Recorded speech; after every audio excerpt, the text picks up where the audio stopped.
Bismillahirrahmanirrahim. Assalamualaikum warahmatullahi wabarakatuh. Selamat malam Ibu. Mohon izin sebelumnya Ibu. Terima kasih atas kesempatan yang telah Ibu berikan pada kelompok 3, di mana pada kesempatan kali ini kami kelompok 3 akan mengulas materi mengenai simpangan rata-rata. Di mana kelompok 3 ini anggotakan 4 orang. Yang pertama yaitu rekan saya Adin Ismail Hamid. Yang kedua M. Teguh Brajayuna. Yang ketiga Aliani Sabrina Razan. Dan yang keempat saya sendiri M. Lutfi Reza Putra.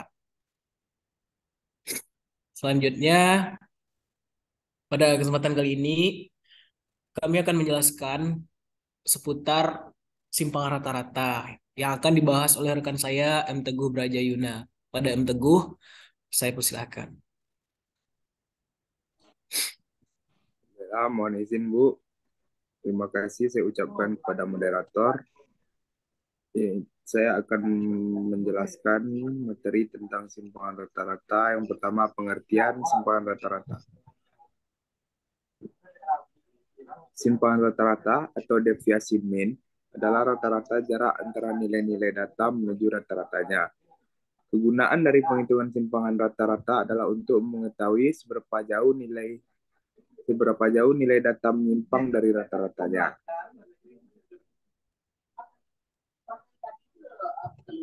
Rumus perhitungan simpangan rata-rata dirumuskan dengan simpangan rata-rata sama dengan 1 per N, sigma N, I sama dengan 1, F nilai mutlak MI kurang X bar, di mana XI sama dengan data ke I, X bar sama yaitu rata-rata data, N yaitu total observasi atau data. Contoh soal. Baik, terima kasih atas penjelasan dari rekan Teguh. Selanjutnya mengenai contoh soal pada simpang rata-rata ini akan dijelaskan melalui data Excel, di mana akan dijelaskan oleh saudara Adin. Kepada Adin dipersilahkan. Baik, mohon izin Bu. Sebelumnya terima kasih kepada rekan Lutfi yang memberikan saya kesempatan untuk menjelaskan contoh soal. Langsung saja dalam contoh soal ini diketahui dalam rangka memenuhi nilai mata kuliah statistika kelas TD 1.2 melaksanakan ujian tengah semester, maka diperoleh data nilai satu kelas sebagai berikut. Yang ditanyakan adalah simpangan rata-rata dari data di atas. Jika ingin mengetahui simpangan rata-rata dari sebuah data berkelompok atau distribusi frekuensi, maka yang ditentukan adalah jumlah data. Jumlah data, kemudian nilai minimal data, nilai maksimal data, jangkauan, kelas, dan interval. Jadi yang pertama adalah jumlah. Untuk mengetahui jumlah, kita bisa menggunakan rumus count. Sama dengan count. Terus blok data.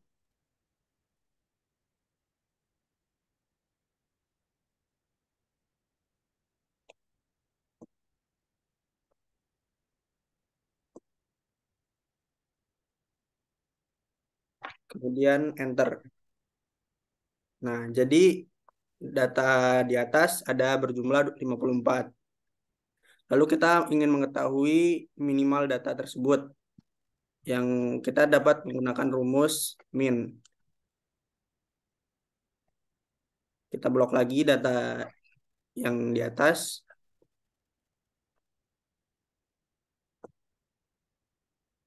Lalu enter lagi. Nah, jadi nilai minimal dari data di atas adalah 41. Kemudian kita ingin mengetahui nilai maksimal. Sama dengan minimal, kita masukkan max.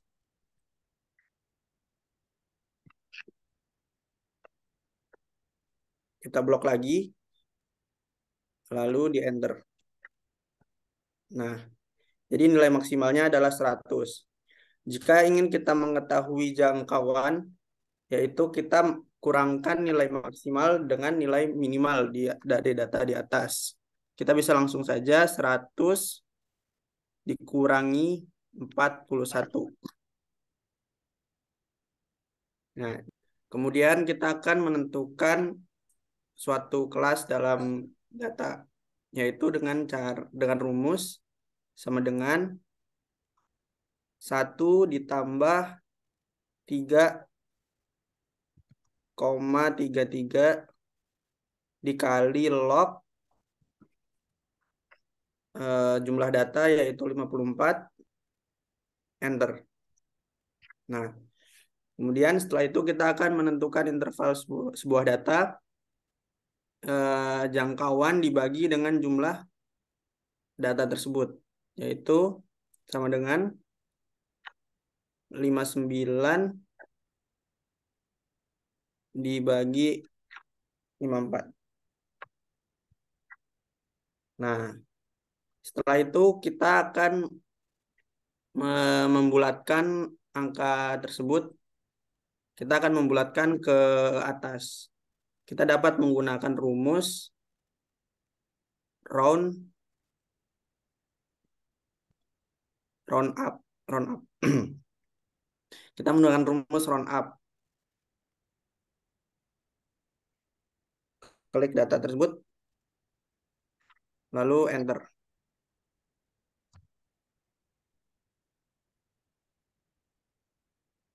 Nah, kemudian begitu juga interval, karena udah jadi satu rumus, kita bisa langsung blok ke bawah.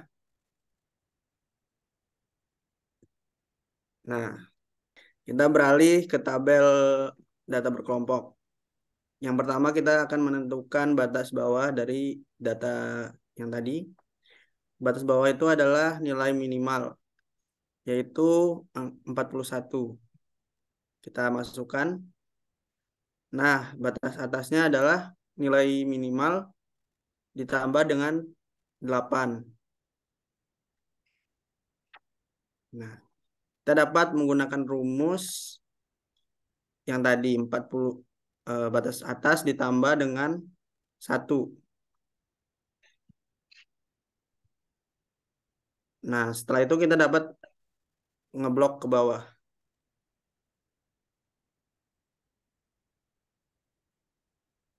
Kita dapat melakukan berulang-ulang sampai batas bawah 195.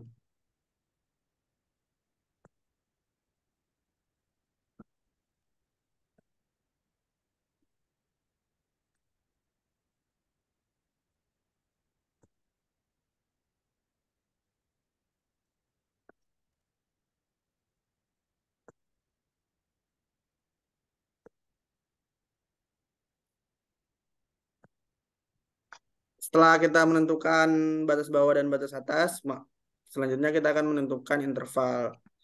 Interval itu batas bawah strip batas atas, yaitu 41 sampai dengan 49. Begitu pula selanjutnya 50 sampai dengan 58,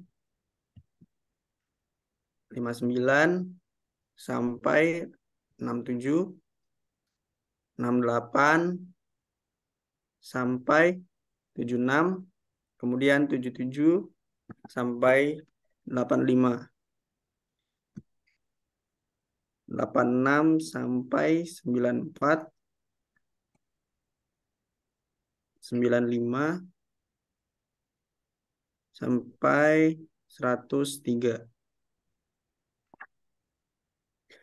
Kemudian setelah itu kita akan menentukan frekuensi sebuah data. Kita dapat blok dulu kolom frekuensi. Di blok dulu kolom frekuensi.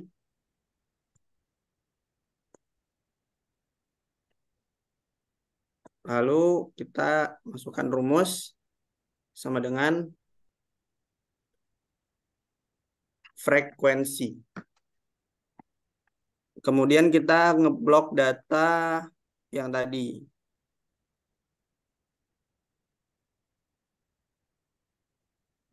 Kemudian kita kembali ke atas.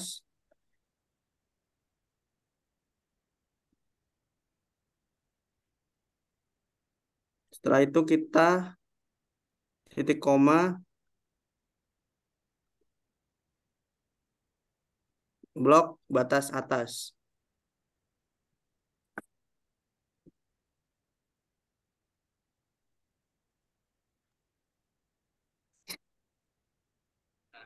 Kemudian kita enter.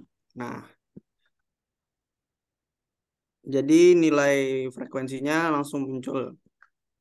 Selanjutnya kita akan menentukan nilai tengah dalam data tersebut. Kita dapat menggunakan rumus sama dengan average. Klik dan kita blok eh, bat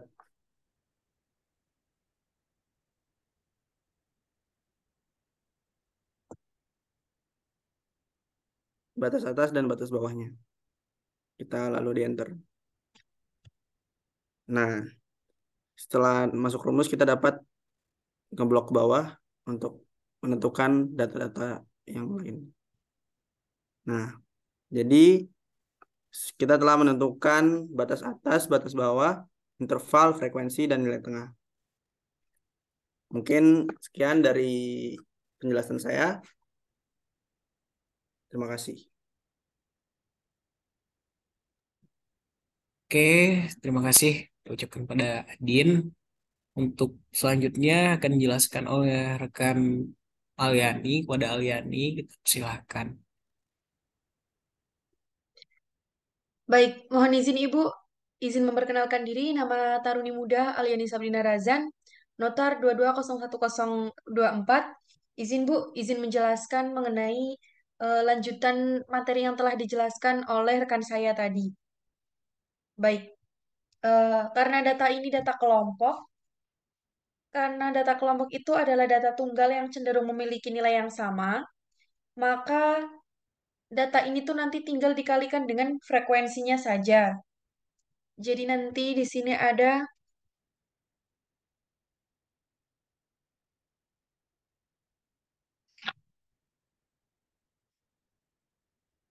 kita blok,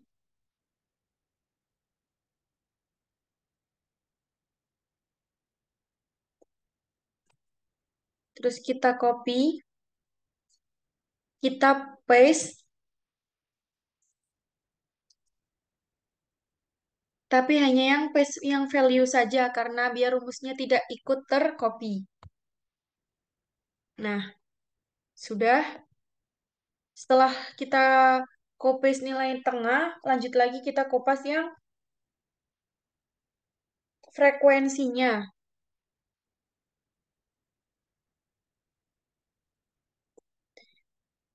Tujuan kita membuat tabel lagi itu karena nantinya agar kita mudah untuk melakukan perhitungan. Sama, kita copy, kita paste hanya yang value. Sudah terinput data seperti yang tadi. Selanjutnya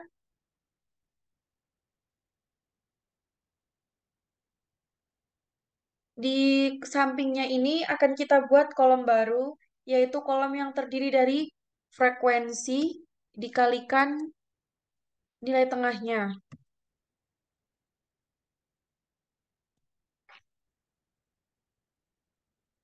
Nah,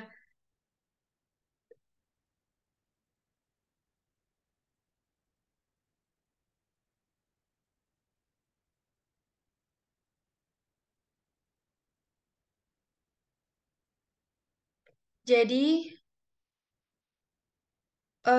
rumusnya sama dengan terus nilai tengah ini dikalikan frekuensi ini terus di enter.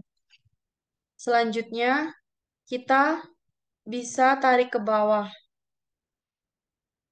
Nah, Setelah muncul nilai dari jumlah dari frekuensi dikali nilai tengah, lalu kita akan melakukan penjumlahan. Penjumlahan dari kolom frekuensi kali nilai tengah tersebut.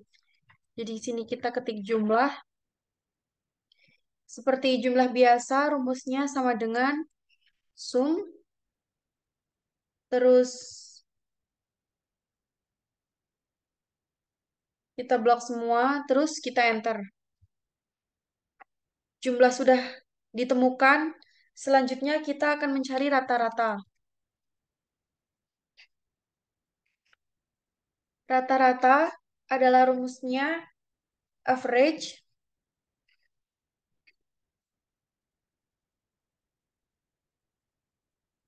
terus sel jumlah ini kita dibagikan dengan 54 karena jumlah data tersebut adalah 54. Kita enter. Nah, ketemu rata-ratanya sudah ketemu yaitu 68,33.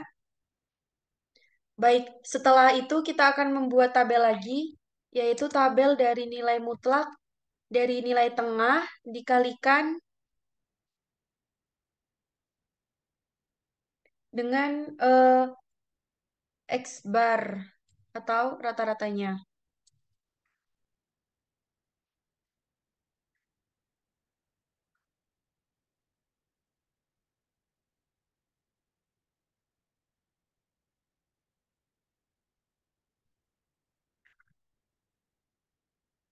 Untuk rumusnya sendiri adalah absolut.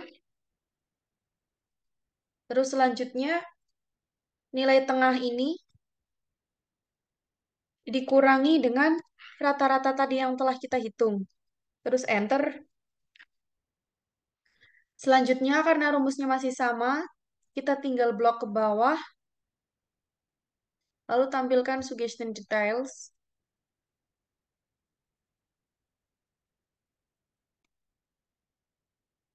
Nah, sudah ketemu X-bar-nya. Baik, untuk simpangan rata-ratanya sendiri, kita tulis dulu. Nah, untuk rumusnya adalah sum. Terus kita blok, ini nilai dari XI kali X bar, MI kali X barnya, kita blok. Setelah itu kita tutup kurung, lalu dibagi dengan jumlah data tadi, yaitu jumlahnya 54. Baru kita enter. Nah, ini sudah ketemu nilainya 2,6067. Setelah hasil dari simpangan rata-rata ini ketemu, interpretasi dari keseluruhan pengolahan data ini adalah berdasarkan data yang diperoleh tadi, bahwa simpangannya telah diperoleh yaitu 2,067901,235, yang berarti data tersebut memiliki rata-rata atau jangkauan data tersebut dari pusat data yang merupakan nilai rata-rata 2,067901,235. Sekian dari saya. Terima kasih, Ibu. Selanjutnya, saya serahkan kembali kepada moderator. Terima kasih Alyani telah menjelaskan data simpangan rata-rata, di mana data ini sebelumnya dijelaskan oleh rekan Adin dan dilanjutkan oleh rekan Alyani. Mohon izin Ibu, mungkin pada kesempatan kali ini eh, data yang kami himpun telah ditemukan, dan harapan kami dari kelompok 3, semoga data yang kami peroleh ini bermanfaat ke depannya untuk perkuliahan. Eh, Kami dari kelompok 3 mohon maaf jika ada kesalahan, kekurangan, dan ini sebagai pembelajaran bagi kami ke depannya. Sekian dari kelompok 3, saya ucapkan terima kasih. Wassalam.